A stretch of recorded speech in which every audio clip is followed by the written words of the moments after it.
Je m'appelle Camille Rousseau. J'ai 36 ans. Je suis l'une des meilleures ingénieures légistes en structure de toute la France, ce qui veut dire que lorsqu'un immeuble s'effondre, qu'un mur se fissure, qu'un accident de chantier se produit, ce sont les tribunaux et les compagnies d'assurance qui viennent me chercher pour une seule question, qui est vraiment responsable.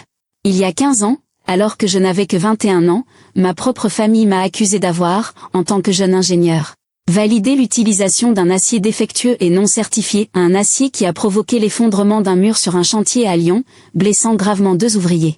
Cette semaine-là, j'ai tout perdu, mon travail, et ma famille. Il n'y a jamais eu d'enquête officielle, parce que mon père, pour protéger la réputation de l'entreprise, a étouffé l'affaire en interne. Mais il a laissé courir, dans tout le milieu du bâtiment lyonnais, cette phrase qui allait me suivre pendant 15 ans. La fille des Berthier a touché un pot de vin pour valider un matériau dangereux. Aujourd'hui, 15 ans plus tard, je me tiens debout au milieu de la soirée du 50e anniversaire du groupe Berthier. Mais pas comme invité d'honneur. Dans ma main, je tiens un dossier gris. À l'intérieur, toute la vérité de cette nuit-là, vieille de 15 ans. Et aujourd'hui, sur cette même scène, mon demi-frère Julien s'apprête à se faire annoncer comme le nouveau PDG au moment précis où mon père proclamera sa retraite. Pour comprendre ce qui va se passer aujourd'hui, il faut remonter 15 ans en arrière. Jusqu'à ce matin-là, où le mur s'est effondré. Si vous aimez les histoires de vérité et de justice, aussi réelles que la vie elle-même, abonnez-vous dès maintenant. Revenons 15 ans en arrière. Mon père, Philippe Berthier, dirigeait le groupe Berthier, une entreprise de construction réputée de Lyon, fondée par mon grand-père en 1974. La maison s'était bâtie une solide réputation dans l'immobilier résidentiel et commercial. Ma mère, Sophie, est morte d'une longue maladie quand j'avais 12 ans. Sa disparition a brisé mon père. Elle me répétait souvent une phrase que je n'ai jamais oubliée, chaque bâtiment raconte sa propre histoire, Camille, il suffit de savoir l'écouter. À l'époque, ce n'était pour moi qu'un conseil de mère. Je ne savais pas encore que cette simple phrase deviendrait un jour le fondement de toute ma vie. 2 ans plus tard, mon père s'est remarié, avec Nathalie, qui avait été directrice financière de l'entreprise. Nathalie avait un fils, Julien, 4 ans de plus que moi.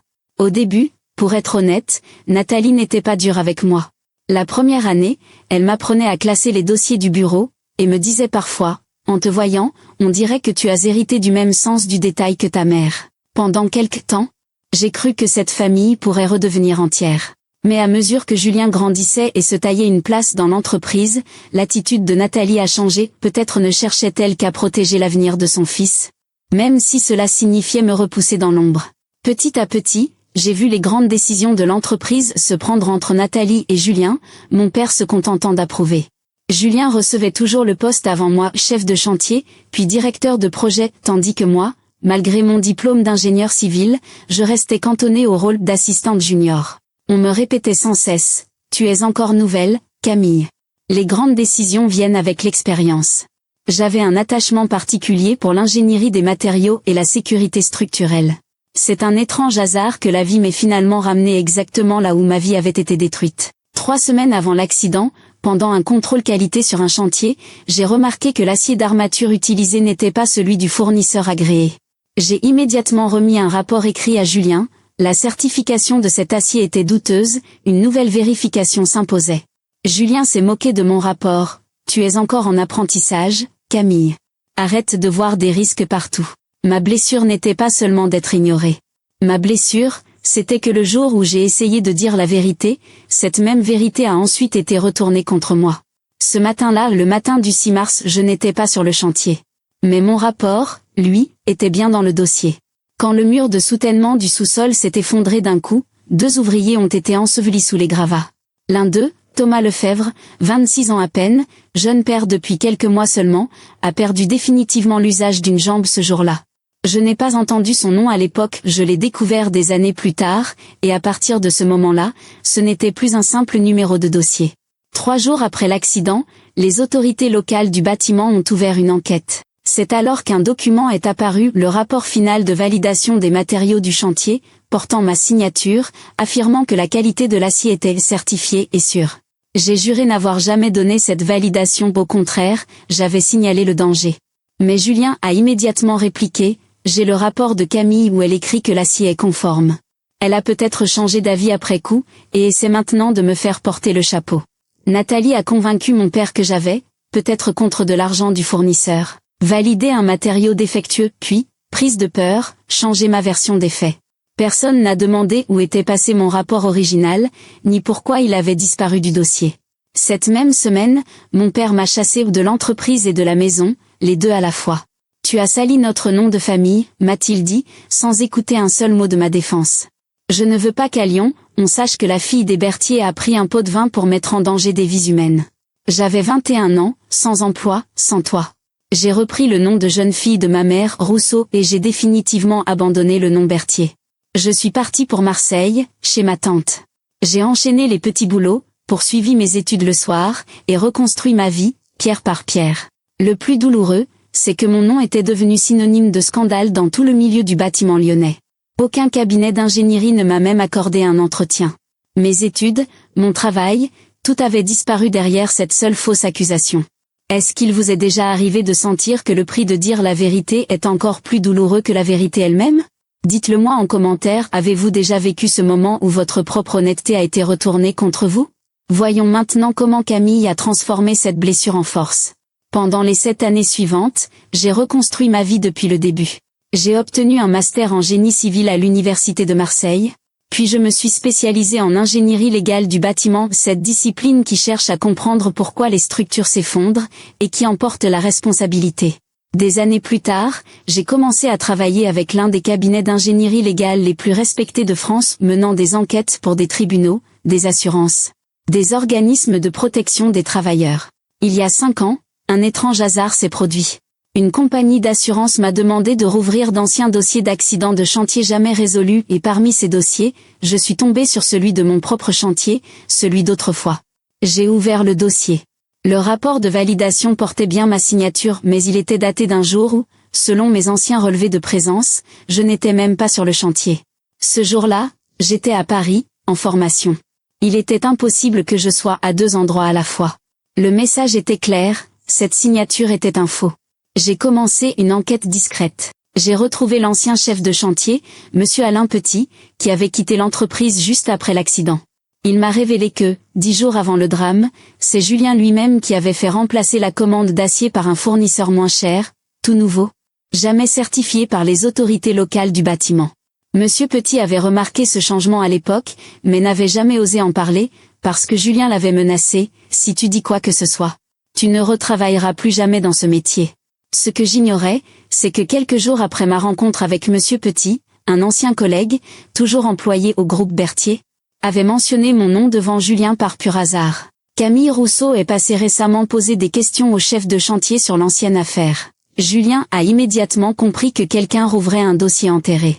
Il a fait fouiller les archives de l'entreprise et découvert que les reçus originaux du changement de fournisseur avaient disparu des années plus tôt, mais qu'une sauvegarde numérique existait peut-être encore quelque part. Par l'intermédiaire de son avocat, et sans jamais apparaître lui-même, il a tenté de faire effacer définitivement ces fichiers de l'ancien système informatique de l'entreprise.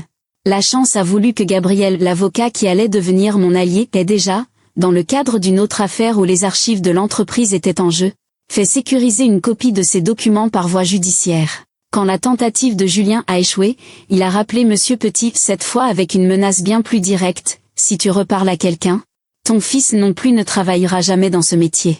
Monsieur Petit, terrifié, était sur le point de couper tout contact avec moi. Mais il m'a appelé une dernière fois, et m'a dit, j'ai peur, Camille. Mais si je recule maintenant, cette vérité sera enterrée pour toujours. Je lui ai promis que désormais, sa sécurité était entre les mains de Gabriel et les miennes et cette nuit-là même, nous avons confié toutes les preuves à un tiers de confiance, pour qu'elles ne puissent plus jamais disparaître. Cet épisode a prouvé une chose, Julien savait, depuis le début, que la vérité n'était pas complètement enterrée et il était prêt à tout pour l'étouffer. J'ai fait ressortir les anciens registres du fournisseur. J'ai découvert que ce nouveau fournisseur était en réalité une société enregistrée, en secret, au nom d'une amie de Julien et que la différence de prix entre l'acier bon marché et l'acier certifié avait été versée directement sur le compte personnel de Julien. J'ai trouvé un autre allié, maître Gabriel Rousseau, avocat spécialisé dans les accidents du travail et les droits des ouvriers. Il a accepté mon affaire gratuitement, parce que son propre frère avait été blessé dans un accident de chantier similaire, où l'entreprise avait refusé toute responsabilité. Gabriel m'a alors montré un document qui a tout changé, Le testament original de mon grand-père, Henri Berthier, jamais pleinement exécuté. Dans ce testament, mon grand-père léguait 25% des parts de l'entreprise, spécifiquement, à son premier petit-fils ou sa première petite-fille titulaire d'un diplôme d'ingénieur. Il avait posé cette condition parce qu'il voulait que la responsabilité de la sécurité structurelle de l'entreprise repose toujours entre les mains d'un ingénieur formé. Cette petite fille, c'était moi. Et cette part ne m'avait jamais été versée parce que mon père avait dissimulé ce document, pensant peut-être que la question ne se poserait jamais. La révélation la plus lourde est venue en dernier. J'ai fait refaire une analyse métallurgique des échantillons d'acier conservés depuis l'accident. Les résultats ont prouvé que la teneur en carbone de l'acier était bien inférieure aux normes de sécurité, exactement le défaut que j'avais signalé 15 ans plus tôt dans mon rapport original. Ce rapport disparut du dossier. Et enfin, la vérité la plus douloureuse de toutes. Dans les vieilles archives de l'inspection du travail, j'ai retrouvé une lettre que Julien avait écrite aux autorités. Juste après l'accident, une lettre où il citait mon rapport de sécurité original, et où il écrivait noir sur blanc. Puisque Camille a désormais quitté l'entreprise, nous pouvons utiliser son nom pour régler cette affaire. Cette lettre prouvait que Julien savait, dès le départ, que j'allais servir de bouc émissaire. Si vous êtes encore avec moi, attendez un peu, parce que ce qui va suivre, vous ne vous y attendez pas. Abonnez-vous à la chaîne pour ne manquer aucune de ces histoires de vérité et de justice.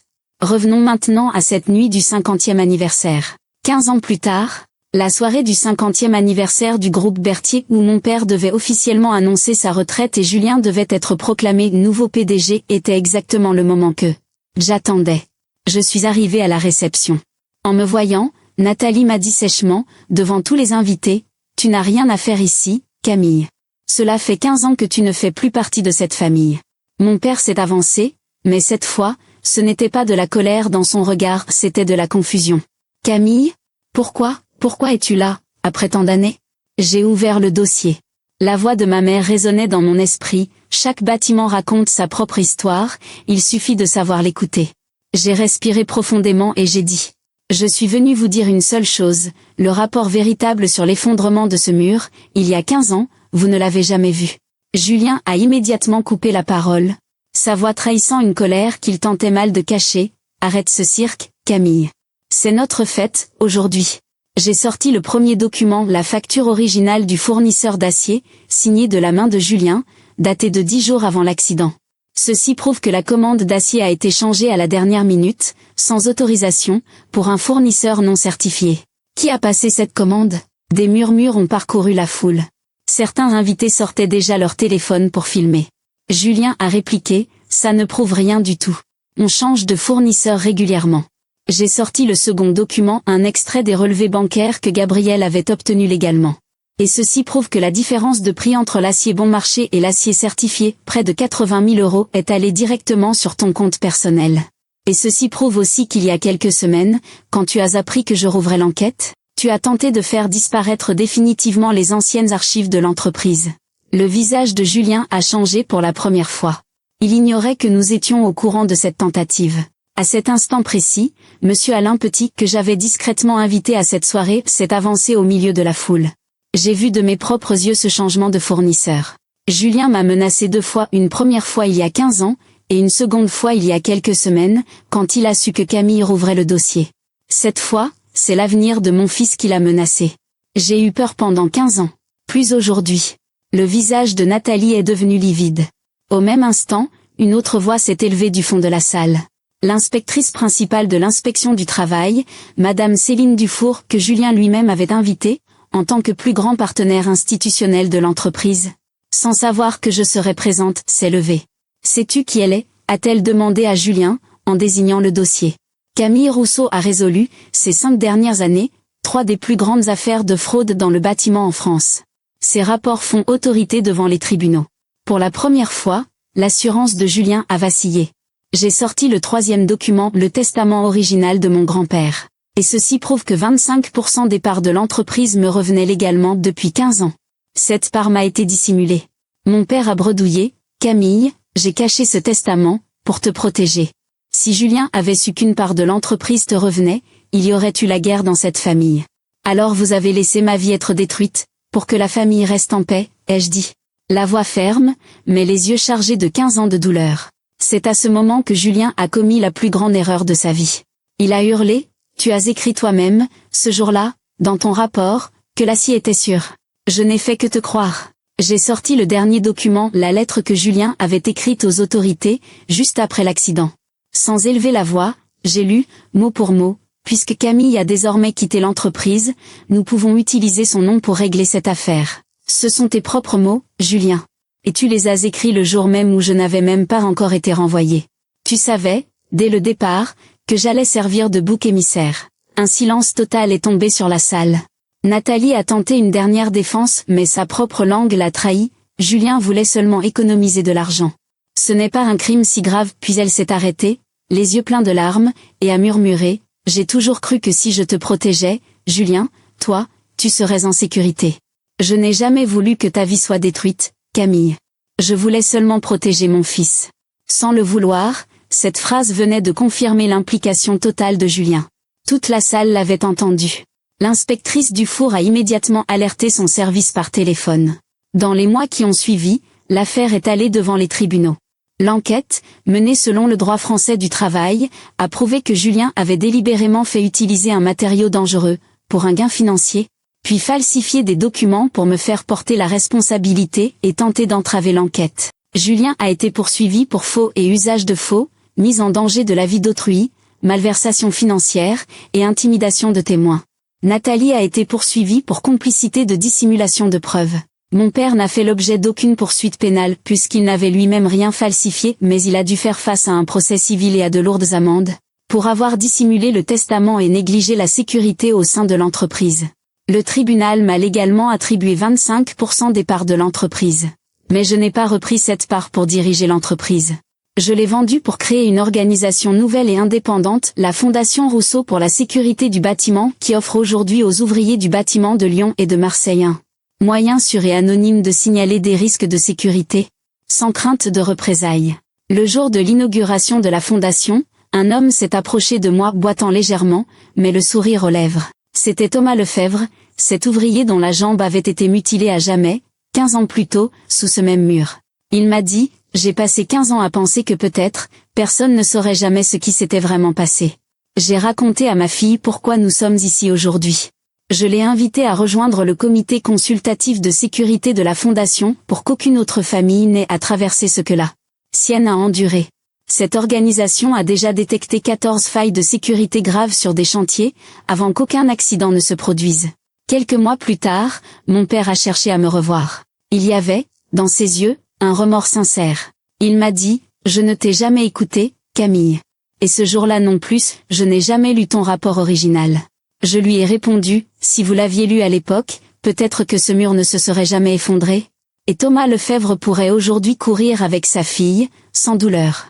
Nathalie, elle aussi, après sa condamnation, m'a écrit une lettre, non pas une demande de pardon, mais un aveu. Qu'au commencement, elle m'avait vraiment aimé, et que la peur, peu à peu, avait fait d'elle quelqu'un qu'elle n'avait jamais voulu devenir. J'ai gardé cette lettre. Je ne l'ai ni déchirée, ni pardonnée sur le champ, je l'ai simplement gardée. Je ne les ai pas complètement pardonnés, parce que le pardon n'est pas une formule de politesse, c'est un sentiment qui vient avec le temps, s'il vient un jour. Mais je leur ai fait savoir que ma porte n'était pas totalement fermée, simplement, désormais, c'est à moi seul de décider quand l'ouvrir. Aujourd'hui, quand je me tiens debout au milieu des décombres d'un bâtiment effondré, essayant de comprendre où tout a commencé à céder, je repense toujours à la voix de ma mère. Chaque bâtiment raconte sa propre histoire, chaque fissure, chaque jointure fragile, chaque matériau défectueux laisse une trace derrière lui, même si on tente de la cacher pendant des années. Et peut-être que cette même vérité s'applique aussi à ma propre vie. On a bâti autour de mon nom un mur de mensonges, mais la vérité, tout comme un bâtiment, finit toujours par ne plus pouvoir porter son propre poids. Et elle s'effondre. Si, un jour, votre propre famille vous a accusé d'une chose que vous n'aviez pas faite, dites-le moi, avez-vous attendu que la vérité éclate d'elle-même? Ou avez-vous eu le courage de la faire éclater vous-même?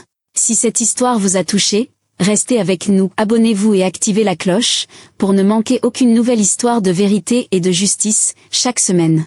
Et si vous avez, vous aussi, votre propre histoire à raconter, dites-le en commentaire, peut-être que la prochaine histoire sera la vôtre.